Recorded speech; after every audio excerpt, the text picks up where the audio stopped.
vraiment, c'est une carte de perdition totale, C'est ça. d'impuissance et de désarroi. On ne sait plus où aller. Voilà. En fait, on voit sur la carte, ils essayent de suivre un chemin, ils essayent de lire les signes qu'il y a sur le mur. Ouais.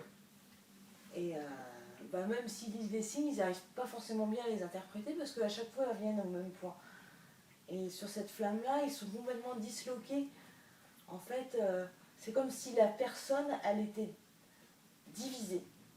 Je ne sais pas si je vais à droite, je ne sais pas si je vais à gauche, je ne sais pas si je vais tout droit. Et la rose des vents qui est là-haut aussi, elle indique plusieurs directions différentes. Un peu comme dans Alice au Pays des Merveilles où il y a des flèches partout, va par-ci, va par-là. On ne sait plus où aller finalement.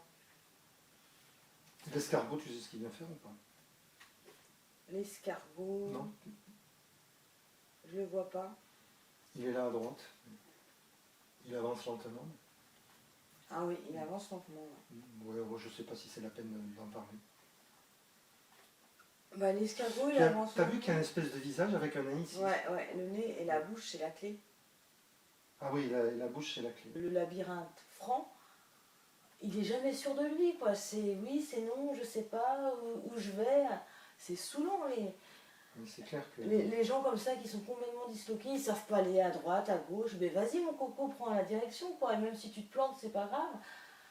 Au moins, demain, le plan A, il marche pas, demain, tu fais le plan B. Donc, c'est ça l'art de se poser des questions. C'est sûr que le labyrinthe en position franche, Ah, mais il est angoissant. Il est violemment perdu. Oui. Ah voilà, t'as pas envie de dire rien. Voilà, on dirait un peu un cimetière. Il est impuissant. Donc en fait, ça me fait penser à ça aussi, parce que là, ils sont en train de lire des signes, mais ils savent pas vraiment ce que ça veut dire. Et on voit sur le mur, c'est des sceaux des cartes. Par exemple, le premier, c'est l'élixir, le deuxième, c'est le jardin, le troisième, je ne sais pas, l'autre, c'est le masque. Je les connais pas toutes par cœur. Après, je crois qu'il y a la licorne, et le dernier, c'est la montagne. Donc, ouais, c'est la montagne. J'avais jamais vu tout ça, ce sont les sceaux de cartes, tout ça. Voilà, et ça aussi, c'est un sceau de cartes, ça? Oui, c'est, je crois que c'est la licorne, je crois. Oui. La licorne ou l'or. Voilà, donc en fait, le tarot philosophique du phénix, c'est la carte du philosophe, cette carte-là. On est dans l'incertain. Quand on est dans l'incertain choquant, on est complètement disloqué, on est complètement démuni, on ne sait pas où aller. Alors que quand on se pose les bonnes questions et qu'on arrive à interpréter les symboles, on pense, on investigue. C'est pour ça que je pense que tu avais proposé pour cette flamme-là l'investigateur, mais c'est tout à fait ça. Ouais. On se pose les bonnes questions. On s'en pose, certes, c'est pas de tourpeau, mais on sait que c'est productif. T'aimes pas trop cette carte, hein? Non.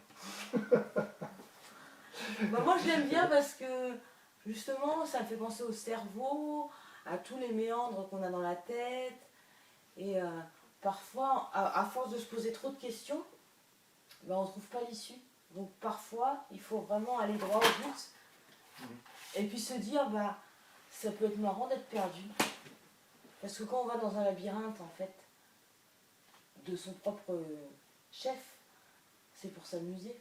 C'est pour que ça soit palpitant, qu'on a envie de trouver la sortie, parce qu'on sait qu'il y a une sortie.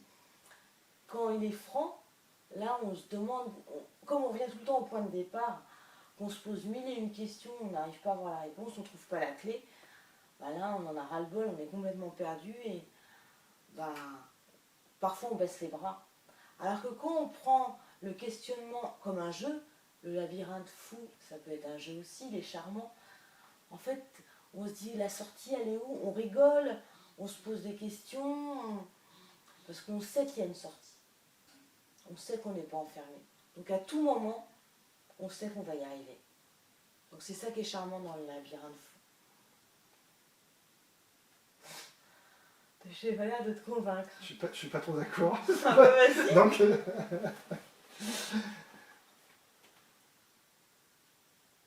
parce que tu es en train de dire que le labyrinthe fou, il sait qu'il va trouver. Je pense pas qu'il sache qu'il va trouver.